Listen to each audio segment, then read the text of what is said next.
It's like, why is the standard different for Black people? Like, I wonder sometimes, and the answer is probably forever. It's that the question I always beg is, why do Black people always have to prove above and beyond that we are capable or as capable as our white counterparts? People are in love with Trump. Compare his credentials with Obama. Like, you know, it's like he's not even, in my opinion, a good businessman. And then you have Obama, this Ivy League lawyer, like so well versed in all the areas that matter, like foreign affairs, economic policy, you name it. So just like bring the conversation back to you. You are military. You know, you're a veteran. You were in the Army. You have an accounting background. You went to film school. Like, I feel like you attach those credentials to somebody who's white, and they really shine. So, I mean, am I saying something that's not true? When I started, there's literally a dude who runs his commercial agency out of his apartment that he manages. Okay. And you meet in the leasing office. So I just felt like if you're willing to work with him and he's in his pajamas eating a bowl of cereal at your meeting, I don't see why you would be adverse to meeting with me at my office. So one of the interesting things, kind of just staying on that subject, you were a part of a New York Times article, and it's framed as this roundtable with Black managers and agents, and you guys are talking a bit about some of the struggles, maybe some anecdotes with different kinds of adversity like prejudice. Mm-hmm. A lot of the challenges that a lot of you guys experience that people may not be privy to. And one of the quotes that you had is that you, I guess at some point were told, like, quote, I'm told I'm not the right fit. And we kind of know what that's code for. So like, I asked you last time, getting that type of rejection, given your credentials, like, how do you feel about that? Same as before. It's frustrating. It hurts. It's, all of these things, because at the end of the day, these folks are denying me the ability to survive in this world, basically. If I was qualified enough for you to call me in for an interview, why is it now that all of a sudden, I'm not the right fit? And, for me, the baseline of, checking like how diverse a company is I come in and I look who's there. I look at the people who are passing me in the lobby. I look at the reception team. Am I seeing a person of color, or am I seeing anyone who looks like me? And when I'm not seeing that, I'm not surprised. It happened when I went out on some interviews last year. So, and the fact, you just look at the numbers. You look at the numbers of folks who are employed at even if these bigger corporate agencies, and it seems to be like 12 to 15 over the thousands of employees that they have. So it's not even me not being the right fit. It's just clearly obvious that they're just not interested in having a diverse workplace. You think the core reasons are? I've talked to some folks. I've talked to, my immediate circle of friends, and I've just spoken to people randomly. I had once was at a memorial for a manager who had passed, and a casting director was there, and we were talking. And she was head of casting at CBS, like back when there were just 4 networks.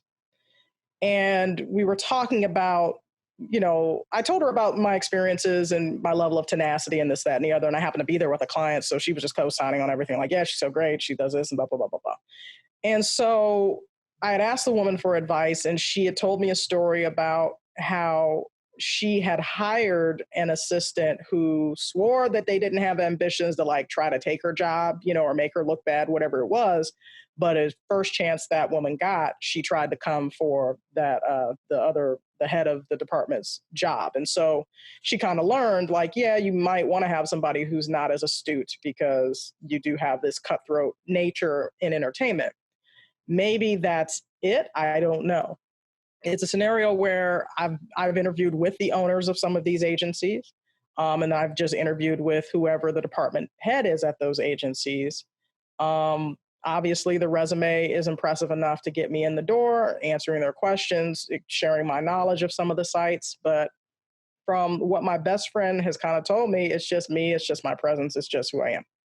So we talked about, the whole being well-spoken, right? Before, as to how that is a hindrance for us. And I guess, that's where it comes from. I could be myopic and just be like, well, it's you, something's just wrong with you. It could be your attitude, it could be this, that, and the other, but I've been employed before. So, if I'd never had a job ever in my life, I'd probably be like, Tiauna, you need to make a change. But I've worked for ridiculously wealthy white families. So clearly I'm employable, but I think in this day and age, there are some folks that are just mediocre. And when they are threatened or, in their words, intimidated by my presence, right, they're going to prevent me from, being within their space, basically. What do you think's so intimidating about you? 5'9", right? 5'9" with shoes on, former basketball player, pretty big girl, got my little biceps. I don't know. I honestly don't know, because I went through this before when new clients would come in and the Caucasians would say I was intimidating, and I was literally just sitting down watching them perform their monologue. And the people of color would come in and say they were nervous. So I think it's the same thing as dog whistle politics and buzzwords, right? Whenever you feel uncomfortable by someone's maybe perceived education or whatever it is they have, because I've literally gone into spaces and just walked in the room and just stood there, or went up to someone, said hello and my name, and they always have these nonverbal expressions that are just like bewilderment and amazement, or in some instances, they look me up and down.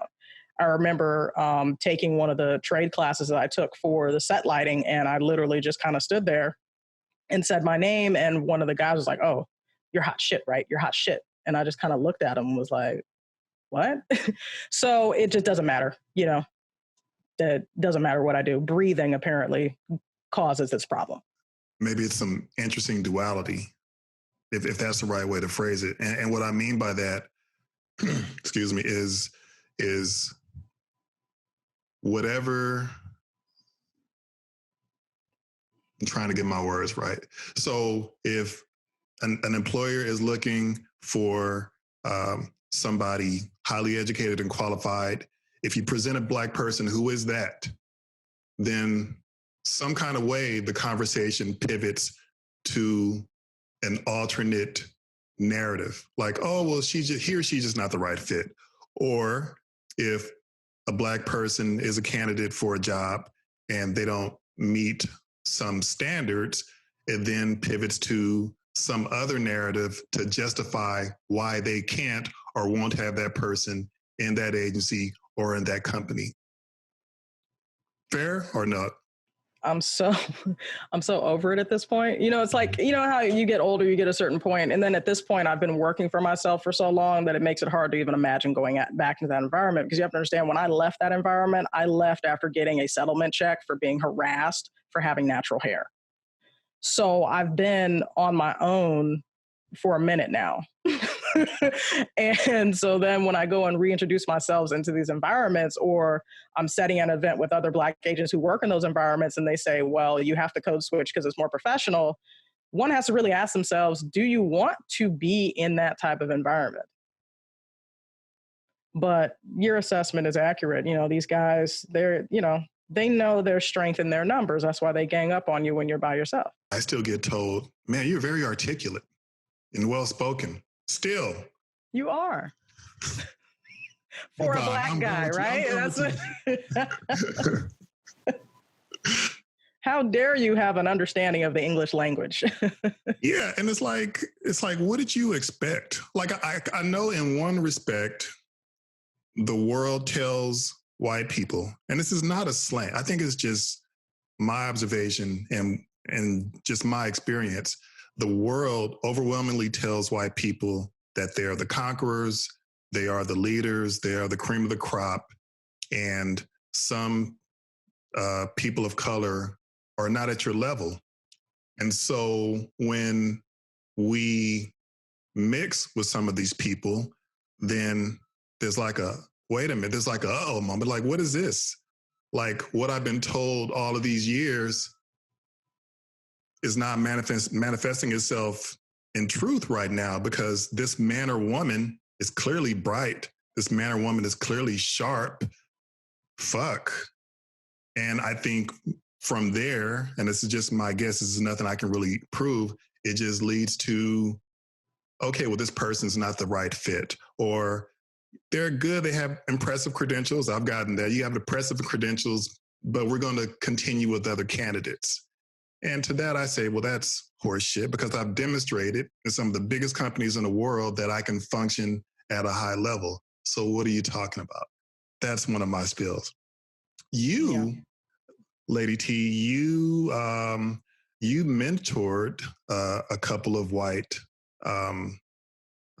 agents, or I guess they were interns who came in for my internship, and one of them works at ICM now, and the other works at Studio 71, which does the YouTube multi-channel network stuff. So one, I believe, is an assistant to an agent in some space. I don't know I forget if it was digital or whatever. I'd have to look on LinkedIn. And the other is an actual talent manager now over there at Studio 71.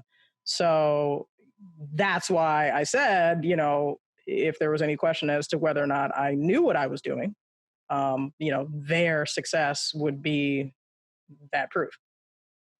You shared a story with, I guess, an actor who has both a black management team and a white management team. Mm-hmm. What's that all about? So what I caution the youth about when I speak at various engagements, especially, young Black women who are out here trying to figure out, how they can get involved, is to understand that there will be people that will not associate with you because you are Black. And, it's the same thing that we're both talking about of we're highly qualified, have the experience that's necessary to do some of these jobs. And on my side, agenting is not rocket science. You know what I'm saying? So it's not a difficult thing to do. But understanding that there are Black actors out there who are on Instagram and, oh, Black girl magic. Oh, Black this, Black that. Oh, I'm so excited to be out here doing my thing as a Black person. I just can't believe it. But then their agents are white, their managers are white, their publicist is white, you know what I'm saying? Their attorney is white. Like, none of their team that is, responsible for their day-to-day operations are of color. And so what I caution people about is, to be careful of and I say this, just because someone is pro-Black on social media doesn't mean they're actually pro-Black. And so, yes, there is a particular celebrity that I do know of firsthand who has, I won't say firsthand because I've never met him, but anyway, I know it to be true, basically, for various reasons, that they have two different publicity teams. One is all Black that they take to the Black events, and one is all white for all of the other events. So no matter what, when this celebrity shows up at, BET, and when we had the Source Awards, and I would say probably the Image Awards, when that particular actor shows up, all everyone knows is of their Black team. And so obviously that's going to make it be a certain type of appearance of, oh, well, things are this way and this person must be pro-Black because look at their Black team, look at all this melanin just dripping on this red carpet. But the truth of the matter is that their A team is their white team. I wonder if there's ever any conversations where, like using the example you have, where the Black management team says to the agent or says to the actor, hey, I'm just curious, why are you just inviting me to all of these Afrocentric events? Like, why can't I represent you? Like, if I'm representing you well enough to go to these Black events? Why can't I go to these other events? They would be fired if they dared ask that question. Come on now. You know that. Listen, I got myself in trouble when I went up to one of the actresses and said, yo, now that you've made it, how come you haven't switched to Black reps? And she swerved me right on over to her white publicity team. And now I don't watch her show anymore. So they don't care. That's what I've learned. They really don't care. And I mean, and this is the same thing that goes for the Black media outlets as well. They don't care. You would think that someone who has achieved all of the things that I have achieved on my own, that I would be more well known, right? I'm in the New York Times. Wrong. You won't find me on any of the Black blogs or digital magazines. It's not for a lack of effort on our part. You know, my publicity team, it's not that. It's just that they don't care. You would think that, you know, a Black-centric magazine, entertainment blog, whatever it is, would be focused on maybe from time to time, you know, doing a spotlight on a fresh new artist, a young new artist, right? In my case, oh, who's this young new agent who's making waves in Hollywood? No, they don't care. They would rather report about insert some A-lister's name of, oh, well, here's their tips for staying at home during the coronavirus, or, oh, Cardi B's live streaming again, talking about the president. They would rather do that than actually, you know, inform the masses that, hey, there's someone here who's saying if we work together, we can actually impact change. Because at the end of the day, talent makes the agency. And I've said that before. If I was able to get Cardi B and Beyonce and Regina King and Jamie Foxx and Octavia Spencer, and hell, even Monique, if I was able to get them to come work with me, oh, there'd be hell to pay. Like, there would be so many changes that actually would happen because I would make them happen. Because everybody talks about diversity and inclusion, but it's not true. It's really not. Just because you're seeing more movies like, you know, that might have some Black African leads or on occasion Black American leads, that's it. If you're seeing 6 more movies a year out of the 200 something that are shot, that's not diversity and inclusion. It reminds me of a Malcolm X quote. You want to hear it? Yes. Malcolm X said, if you stick a 6-inch knife in my back and take it out 3 inches, you're not doing me a favor. That is exactly diversity and inclusion. They're like, well, we gave you 2 more movies than we normally do. I'm looking at a complete, total entertainment overhaul. I want to see more people of color when I walk into these offices. I want to see more people of color when I walk on set. I had a client who worked on a set. She was the only Black woman on the crew. That doesn't make any sense. The show is a Black lead show. Tiauna, I think we got to go beyond, and this is not directed towards you. I think white people have to understand why it's important for diversity and inclusion. It's important because a white person knows how to be a white person. They know the white experience. So what that means to me is you have social blind spots. You lack some perspective. You lack some information that can help a corporation grow, that can add more value to a production, add more value to a story. That's why you have more diversity and inclusion. I could never effectively advocate for women or the LGBT community without having some of those people at the table and advising me on things I have no idea on how to more effectively make decisions on when you're developing policy or when you're developing, when you're serving financial needs, so on and so forth. Like, would you say that's a fair, fair reasoning for that? Yes, but you already know you're dealing with programming that existed where the white man wrote all the Black historical movies.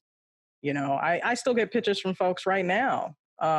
I've got this movie. It's a historical thing about, this coach in Tennessee and this, that, and the other. But then it's not a Black person telling that story. It's no different than like how Harriet got all messed up, This is programming. And you've gotten to a point where these men have gotten used to dictating how the Black experience is told.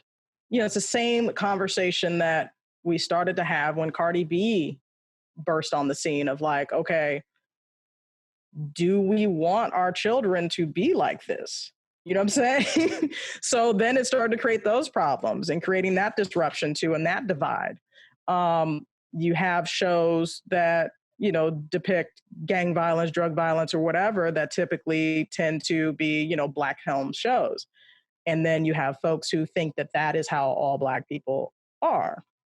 And it may be true, you know, depending on where you live. You know, for some people, it is what it is. Like I had a conversation with a friend from college, and I guess he's my ex-friend now. And I was laughing at just Umar Johnson, Dr. Umar Johnson, and his latest musings. And I was just like, y'all really cannot be believing any of this stuff. And he said, no, this stuff is true. And I'm like, no, this doesn't make any sense. Like, no, but who is living like this? Like, I don't live like this. I don't know anyone who lives like this. I've never known anybody who lives in that manner. And he was like, well, I see it every day in Chicago. Okay, well then I guess Umar is for Chicago because Umar's not for me. He's not for me in LA. He's not for me in Phoenix. He's not for me in whatever city that I decide to live in. But you know, I guess that's where you have the people who, you know, speak their truth and talk about their experiences. But I mean, if that's really what it's like living in Chicago, someone needs to fix that shit because that's insane. Who the fuck would want to live like that?